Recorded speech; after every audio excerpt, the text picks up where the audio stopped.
Bismillahirrahmanirrahim. Alhamdulillahi rabbil alamin. Nahmaduhu wa nasta'inuhu wa nastaghfiruh. Wa na'udzu billahi min shururi anfusina wa sayyiati a'malina. Man yahdihillahu fala mudilla lahu wa man yudlil fala hadiya lahu. Wa ashhadu an la ilaha illallah wahdahu la syarika lahu. Wa ashhadu anna Muhammadan 'abduhu wa rasuluhu la nabiyya ba'dahu. Allahumma salli ala nabiyyina Muhammad wa ala alihi wa sahbihi wa barik wa sallim ajma'in. Qala Allah ta'ala fil Qur'anil Karim wa huwa asdaqul qailin. Ya ayyuhalladzina amanu taqullaha haqqa tuqatih wa la tamutunna illa wa antum muslimun. Ya ayyuhalladzina amanu taqullaha wa qulu qawlan sadida يصلح لكم أعمالكم ويغفر لكم ذنوبكم ومن يطع الله ورسوله فقد فاز فوزا عظيما. اللهم إنا نسألك علما نافعا ورزقا طيبا وعملا متقبلا. اللهم إنا نعوذ بك من علم لا ينفع وقلب لا يخشع وعمل لا يرفع ودعاء لا يسمع. اللهم أنت يا ميسر يسر أمورنا أمور الدنيا والآخرة آمين يا رب العالمين. Alhamdulillah, kita memuji dan bersyukur kepada Allah Subhanahu wa ta'ala. Dan kita harus selalu bersyukur kepada Allah karena Allah selalu memberikan nikmatnya kepada kita. Salah satu nikmat yang patut kita syukuri malam hari ini, kita dimudahkan kembali oleh Allah untuk bertemu dan berkumpul dalam suatu majlis yang sangat mulia, yakni majlis ilmu. Semoga datangnya kita dalam majlis ini semakin menambah iman dan cinta kita kepada Allah Subhanahu wa ta'ala. Amin ya rabbal alamin. Jamaah rahimakumullah, malam hari ini kita akan melanjutkan kajian rutin kita, kitab Umdatul Ahkam, yang isinya adalah hadis-hadis dari Bukhari dan Muslim yang menjelaskan tentang hukum-hukum syariat. Terakhir kajian kita dalam kitab Umdatul Ahkam sampai pada hadis yang keberapa terakhir? Hadis yang pertama. Hadis yang pertama berbicara tentang niat dan manusia itu mendapatkan bagian sesuai niatnya. Maka hal penting yang harus kita tanamkan menyongsong datangnya bulan Ramadan adalah niat. Niat yang kuat buat program apa yang harus kita lakukan di bulan Ramadan. Seandainya umur tidak sampai pada bulan Ramadan, maka Allah sudah catat pahalanya. Berdasarkan hadis, wa innama likulli imri'im ma nawa, bahwa manusia itu mendapatkan sesuai apa yang dia niatkan. Hadis ini secara panjang lebar sudah kita pahami maknanya dan kita ambil pelajarannya. Maka pertemuan malam hari ini kita akan menuju kepada hadis yang kedua. Insyaallah malam hari ini kita akan mempelajari dua hadis, hadis yang kedua dan hadis yang ketiga. Terlebih dahulu kita baca matan hadisnya. Silahkan Bapak Ibu dibuka kitabnya. Hadis yang kedua, an Abi Hurairah radhiyallahu an, dari sahabat Abu Hurairah radhiyallahu an, qala, beliau berkata, qala Rasulullah bersabda sallallahu alaihi wasallam. Jadi sunnah ketika disebut nama Nabi kita mengucapkan salawat kepada beliau. Kata Rasulullah, orang yang paling bakhil itu orang yang disebutkan nama Nabi Muhammad tapi dia tidak mengucapkan salawat. Kenapa Nabi katakan paling bakhil? karena mengucapkan salawat kepada Rasulullah tidak perlu mengeluarkan uang.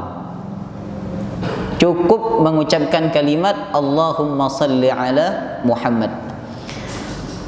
Rasulullah sallallahu alaihi wasallam bersabda, la yaqbalullah, Allah tidak menerima salata ahadikum, salat salah satu di antara kalian, idza ahdatha, apabila berhadas, hatta yatawaddaa, sampai dia berwudu. Hadis ini dibawakan oleh sahabat Nabi yang bernama Abu Hurairah. Abu Hurairah nama kunyah atau nama panggilan. Nama aslihnya beliau adalah Abdurrahman bin Sakhar. Sebelum masuk Islam, nama asli Abu Hurairah adalah Abdus Syamsi, hamba matahari. Setelah masuk Islam, 3 tahun sebelum Nabi wafat, dia datang ke kota Madinah, kemudian mengislamkan dirinya di hadapan Rasulullah sallallahu alaihi wasallam. Lalu Nabi bertanya, "Mimman anta?" Dari mana engkau dan siapa engkau? Maka sahabat Abu Hurairah menjawab, "Saya dari Yaman, kampung Daus, Ad-Dausi." Di Yaman, Bapak Ibu, ada sebuah kampung namanya Ad-Dausi. Kampung ini terkenal jelek, dan saat itu masih belum banyak orang yang masuk Islam. Satu-satunya orang yang masuk Islam saat itu adalah sahabat Abu Hurairah. Kemudian Rasulullah bertanya, "Man anta?" Siapa namamu? Maka sahabat Abu Hurairah menjawab, "Ana Abdus Syamsi." Saya Abdus Syamsi. Abdu artinya apa? Hamba. Syamsi matahari, hamba matahari. Kata Rasulullah, la, ubah Abdurrahman. Maka sejak saat itu nama Abdus Syamsi tidak lagi dipakai, karena diganti oleh Rasulullah menjadi Abdurrahman, hamba Allah yang Maha Ar-Rahman. Ini dalil bahwa apabila di antara kita memiliki nama baik berbahasa Arab ataupun selain bahasa Arab, tapi memiliki makna yang tidak baik, makna yang buruk, atau bahkan makna yang syirik, maka nama itu wajib dirubah. Seperti ada di Situbondo atau di Banyuwangi itu, ada seseorang namanya Syaiton. Ada. Di kampung saya ada namanya Narun. Apa artinya Narun? Neraka. Ya, mungkin dia ngambil di Al-Quran. Ya, tapi tidak semua kata-kata dalam Al-Quran itu bermakna baik. Ada sebagian kalimat-kalimat yang memang maknanya tidak bagus dan tidak layak untuk dipakai sebagai nama. Sahabat Abu Hurairah, sebagaimana yang saya sampaikan tadi, jemaah rahimakumullah, bahwa beliau Islam 3 tahun sebelum Nabi wafat. Meskipun beliau bersama Nabi hanya dalam kurun waktu 3 tahun, tapi beliau ini sahabat yang paling banyak hafal hadis. Jadi kalau diurut, sahabat yang paling banyak hafal hadisnya Rasulullah itu sahabat Abu Hurairah. Dibandingkan Abu Bakar, dibandingkan Umar, dibandingkan Uthman, dibandingkan Ali, sahabat Abu Hurairah paling banyak hafal hadis dari Rasulullah SAW. Kurang lebih ada 5.374 hadis. 5.000. Kita sudah hafal berapa hadis? Minimal kita ini hafal 40 hadis minimal. Karena kata Nabi dalam riwayat Imam At-Tirmizi, siapa yang hafal dariku, kata Rasulullah, 40 hadis. Hafal dariku 40 hadis dengan maknanya dan diamalkan, apa kata Rasulullah? Dia akan dibangkitkan bersama golongan para ulama. Hafal 40 hadis. Sahabat Abu Hurairah bukan hanya 40 hadis, 5.374 374 hadis. Apa rahasianya?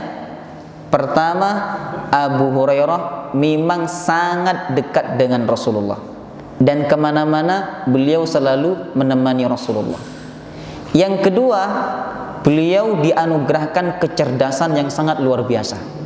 Satu kali mendengar atau satu kali baca, beliau sudah hafal, dan hafalannya melekat, tidak berkurang apalagi hilang. Berbeda dengan kita. Berkali-kali kita hafal, kita menghafal belum tentu hafal.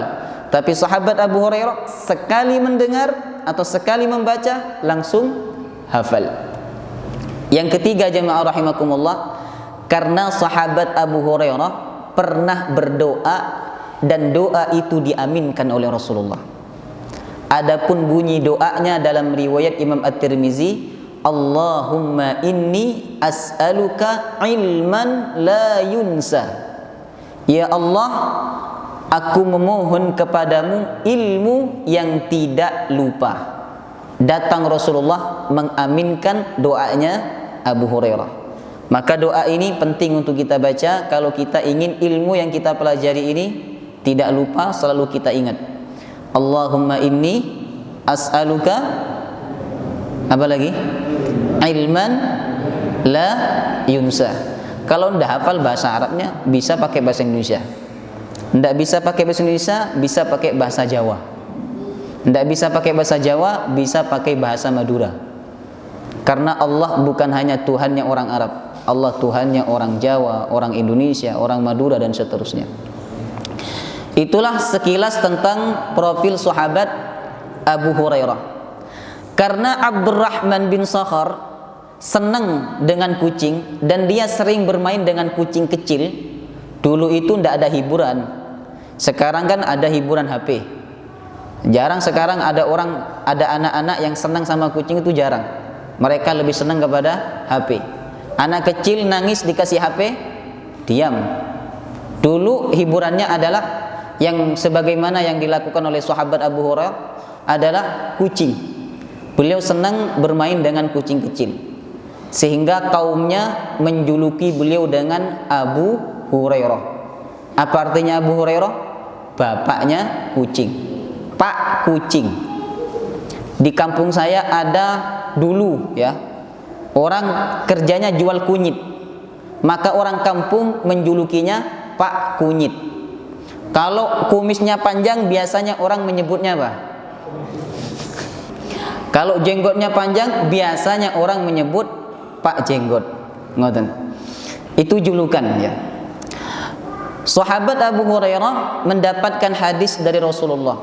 Rasulullah bersabda, la yaqbalullah, Allah tidak akan menerima.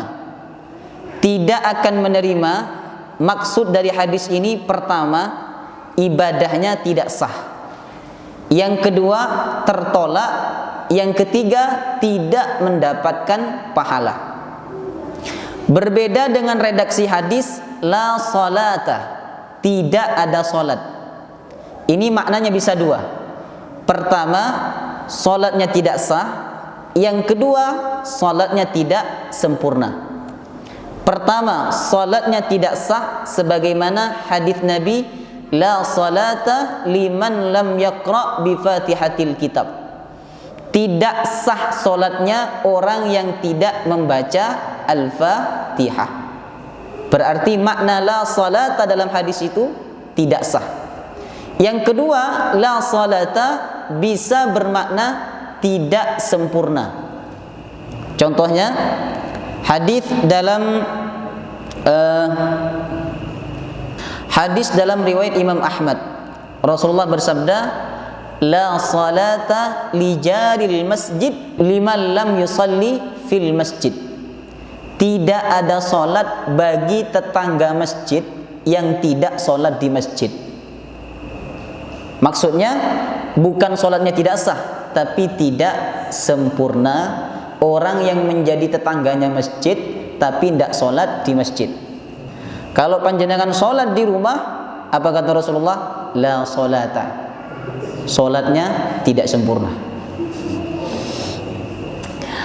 Adapun kalimat ini la yaqbalullah, Allah tidak menerima, maknanya sangat dalam, tidak sah, tertolak dan tidak mendapatkan pahala.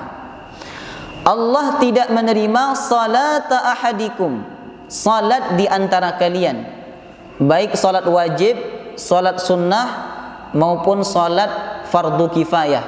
Yakni salat apa itu? Salat janazah. Bagaimana salat itu tidak diterima oleh Allah?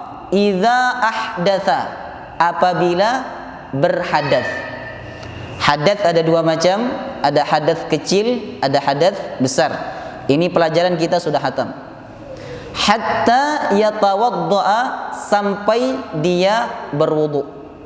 Jadi hadis ini menegaskan bahwa ibadah salat seseorang itu tidak akan diterima oleh Allah apabila dia mengerjakan ibadah salat dalam keadaan hadas, baik hadas kecil maupun hadas besar. Demikian makna hadis yang kedua di dalam kitab Umdatul Ahkam. Baik, sekarang kita ambil faedah hadisnya.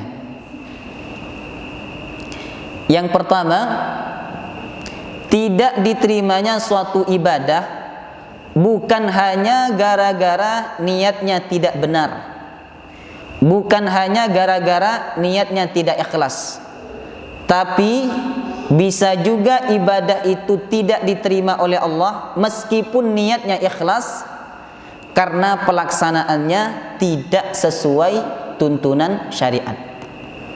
Meskipun ikhlas, 100% ikhlas karena Allah, kalau pelaksanaan ibadah itu tidak sesuai tuntunan syariat, maka ibadahnya tidak akan diterima oleh Allah Subhanahu wa ta'ala. Segala macam ibadah, bukan hanya ibadah salat, ibadah puasa, ibadah zakat, ibadah haji, meskipun niatnya ikhlas, kalau tidak sesuai tuntunan, maka ibadahnya tertolak. Maka dalam hadis tadi dikatakan, orang yang salat dalam keadaan hadas, ketika dia menjadi imam, Allahu Akbar, dapat 2 rakaat, wudunya batal. Karena dia malu untuk membatalkan salatnya, akhirnya diteruskan. Apa kata Rasulullah? Salatnya tertolak. Karena apa? Meskipun dia ikhlas, tapi ibadah salatnya sudah menyalahi tuntunan syariat. Tuntunannya apa? Kalau salat harus dalam keadaan suci. Maka Rasulullah bersabda, "Man ahdatha fi amrina hadza ma laysa lahu minhu fahuwa raddun."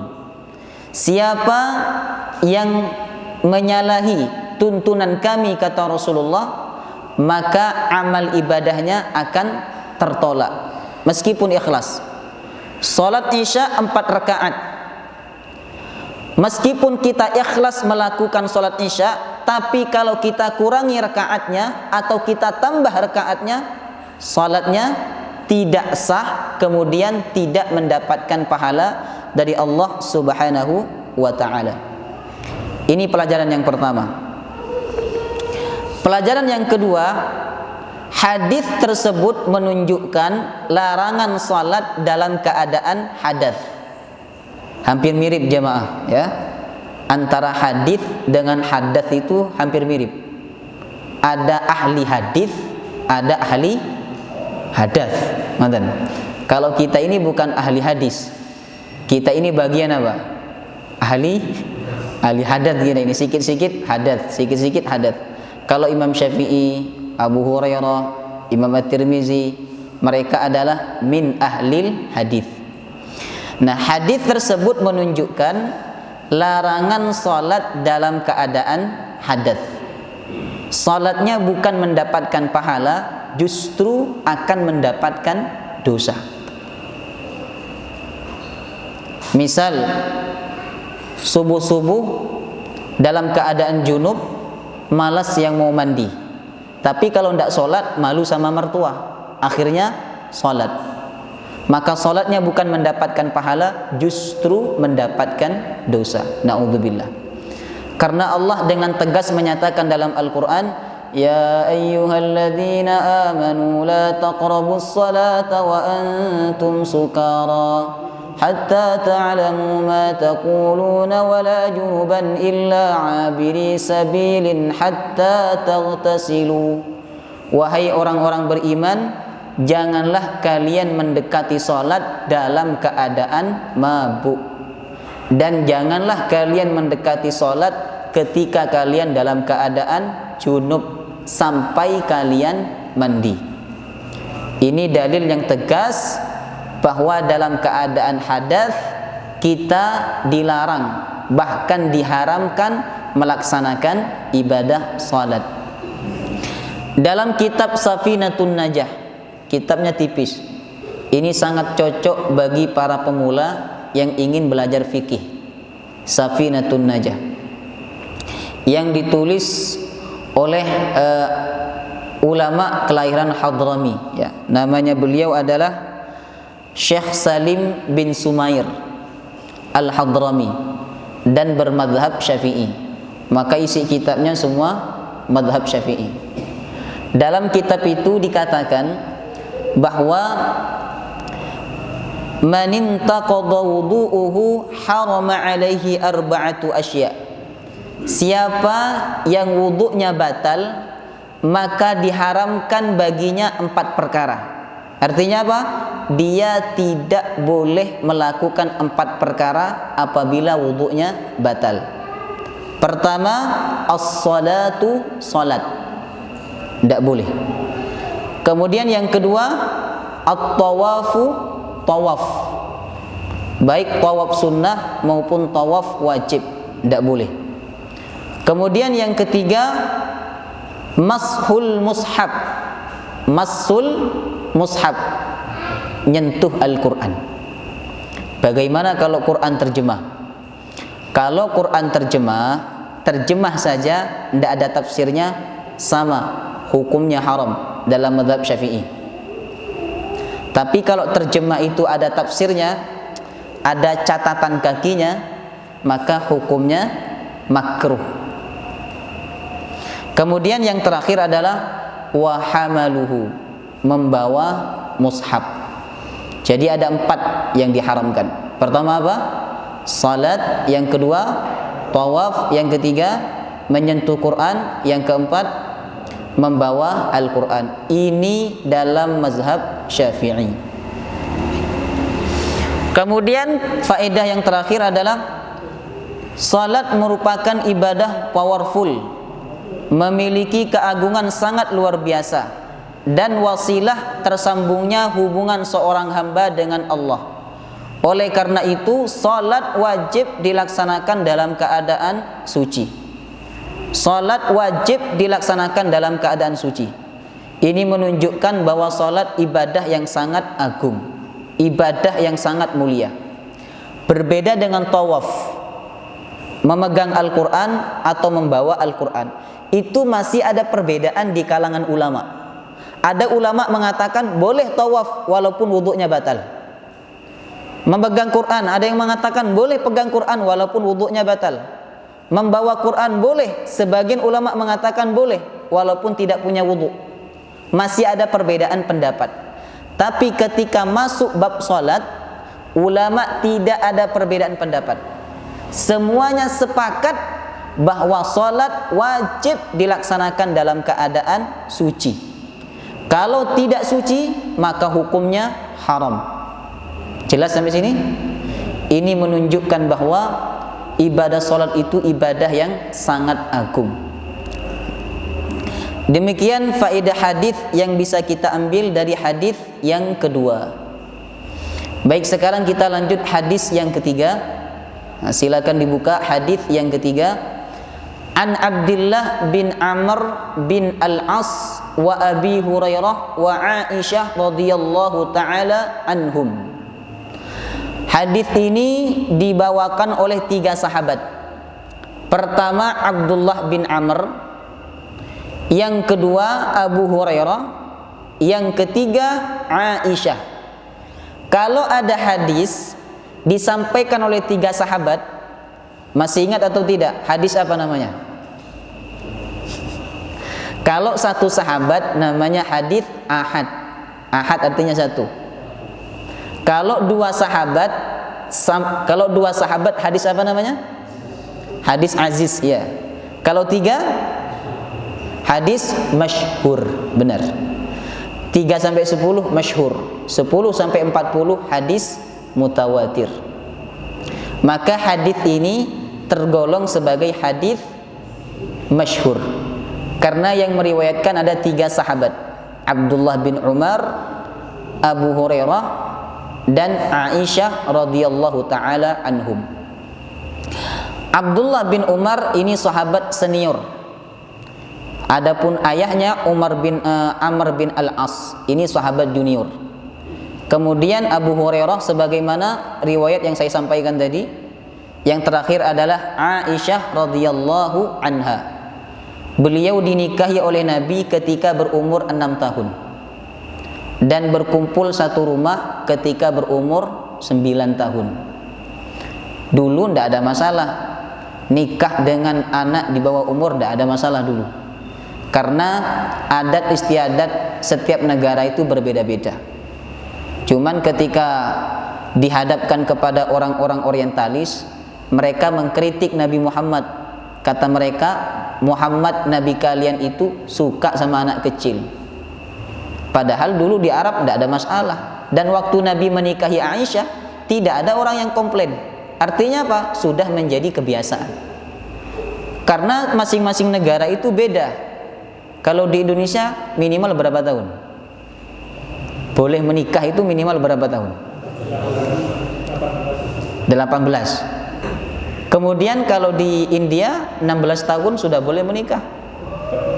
Dan tidak menutup kemungkinan di negara-negara yang lain juga memiliki perbedaan dalam penentuan minimal boleh menikah itu berapa tahun. Baik. Mereka mendapatkan hadis dari Rasulullah. Rasulullah sallallahu alaihi wasallam bersabda, "Wailun lil a'qabi minan nar." Wail artinya celaka. Wail jamaah rahimakumullah, kalau kita merujuk kepada tafsir, wail itu ada 2 makna. Ketika Imam Ibnu Katsir menafsirkan kalimat wailul lil mutaffifin, celakalah bagi orang yang berbuat curang. Beliau menafsirkan kata wail ada 2 makna. Pertama, wail itu jubbun fi nari jahannam, lembah yang ada di dalam neraka jahannam. Apabila lembah itu dibuka, maka neraka jahannam minta perlindungan kepada Allah. Jadi di dalam neraka jahannam itu ada lembah. Kalau dibuka oleh Allah, neraka jahannamnya minta berlindung kepada Allah Subhanahu wa taala. Saking dahsyatnya neraka wail ini. Kemudian pendapat yang kedua, wail itu adalah azab dan kehancuran. Kalau kita simpulkan dari 2 pendapat ini, inti daripada makna wail itu adalah kecaman, azab dari Allah dan Nabi Muhammad sallallahu alaihi wasallam. Maka artinya adalah wailun, celaka kata Rasulullah. Nabi itu tidak pernah berkata-kata kotor. Setahu saya, Nabi berkata yang tidak baik untuk umatnya itu hanya 2. Pertama, umatnya yang tidak mendapatkan ampunan di bulan Ramadan. Kata Nabi apa? Uffil liqaumin man adraka Ramadan wa lam yughfarlah. Celakalah seseorang. Jadi Nabi mengecam celaka umatnya yang mendapati bulan Ramadan tapi tidak mendapatkan ampunan Allah. Ini yang pertama. Yang kedua, hadis ini. Celaka kata Nabi. Siapa mereka? Lil a'qab. A'qab tumit bagian belakang. Tumit. Biasanya dulu pada zamannya Rasulullah SAW dikatakan oleh sahabat Abdullah bin Umar bahwa sebab turunnya hadis ini adalah saat sahabat-sahabat Nabi pulang dari kota Mekah menuju Madinah, bersama Rasulullah. Di tengah perjalanan mereka ingin melaksanakan sholat asar. Kemudian Nabi mempersilakan para sahabatnya untuk mengambil wudhu. Maka sahabat yang saat itu mengambil air wudhu, mereka melakukannya tergesa-gesa sehingga tumitnya tidak basah. Ngoten. Kalau sekarang ditendang-tendang lah, airnya ditendang-tendang sehingga tumitnya tidak basah. Kemudian melihat kejadian itu, Rasulullah menyampaikan dengan suara yang lantang, wailun lil a'qabi minan nar. Celakalah bagi tumit-tumit yang tidak terkena air saat berwudu. Celaka. Pertama, ada yang sifatnya seluruh badan. Jadi seluruh badan kena azab neraka. Kemudian yang kedua, ada yang sifatnya sebagian. Sebagaimana hadis tadi, wailun lil a'qab. Celakalah tumit-tumit yang tidak terbasahi saat wudu. Yang celaka apanya? Tumitnya, yang kena api neraka tumitnya. Maka ini dalil jemaah rahimakumullah bahwa azab neraka itu ada yang sifatnya mengena seluruh anggota badan, ada yang sebahagian. Jangankan seluruh anggota badan, kena sebahagian saja, sudah luar biasa sakitnya. Kita masak kemudian kena serpihan gorengan, wah itu berteriak, cuman serpihan itu, belum kena apinya. Ngoten. Bagaimana mereka yang diazab oleh Allah seluruh anggota badannya? Na'udzubillahi min zalik. Kemudian yang kedua, wajibnya membasuh anggota wudu secara menyeluruh dan tidak boleh terdapat celah sedikit pun dari anggota wudu yang tidak terkena air. Jika demikian, maka wudunya batal dan pelakunya dikecam. Na'udzubillah. Maka saat berwudu hati-hati. Jangan sampai anggota wudu tidak terbasahi.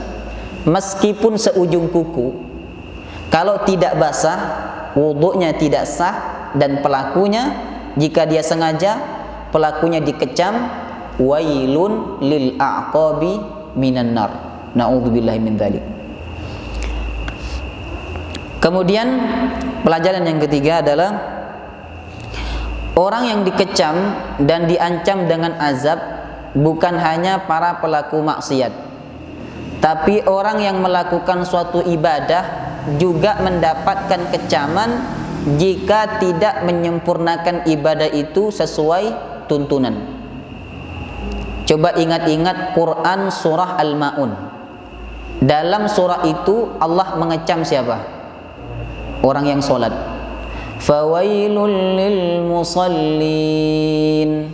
Celakalah orang-orang yang sholat. Jadi yang dikecam celaka itu bukan hanya pelaku maksiat, tapi mereka yang melakukan ibadah tidak sesuai tuntunan, Allah juga kecam. Fawailul lil musallin. Celakalah orang-orang yang sholat. Alladzina hum ala salatihim sahun. Mereka yang lalai terhadap ibadah sholatnya. Untungnya kalimat itu menggunakan kata terhadap. Seandainya kalimat itu menggunakan di dalam ibadah sholatnya, maka semua kita ini celaka. Karena kita di dalam ibadah sholat sering lalai untuk mengingat Allah subhanahu wa ta'ala. Maka jemaah rahimakumullah, yang dikecam oleh Allah tidak hanya pelaku maksiat, tapi orang yang melakukan suatu ibadah mendapatkan kecaman jika tidak menyempurnakan ibadah itu sesuai tuntunan. Yang terakhir adalah orang mukmin wajib mengingatkan saudaranya yang keliru dalam pelaksanaan suatu ibadah. Sebagaimana Nabi mengingatkan sahabatnya yang tidak membasahi tumit mereka saat berwudu. Maka kita sebagai orang beriman wajib mengingatkan saudara kita yang keliru saat beribadah. Contoh ringkasnya adalah ketika kita beribadah salat di sebuah masjid, lalu kita mendapati ada seseorang yang sholat pakai kaos oblong, sehingga saat sujud, mohon maaf, bokongnya kelihatan, batal itu sholatnya. Kita yang tahu bahwa sholat dia batal, wajib mengingatkan. Kalau kita tidak mengingatkan dia, maka hati-hati jemaah rahimakumullah, bisa saja kita telah berbuat dosa gara-gara kita tidak menyampaikan dakwah kepada dia. Na'udzubillahi min dzalik. Demikian dua hadis yang bisa kita pelajari pada malam hari ini. Semoga bermanfaat. Semoga Allah Subhanahu wa taala memberikan kita panjang umur, sehat wal afiat, dan dimudahkan segala urusan kita oleh Allah Subhanahu wa taala. Amin ya rabbal alamin. Cukup sekian dari saya. Mari kita sama-sama tutup dengan pembacaan doa kafaratul majlis. Subhanakallahumma wa bihamdika asyhadu an la ilaha illa anta astaghfiruka wa atubu ilaik. Wassalamu alaikum warahmatullahi wabarakatuh.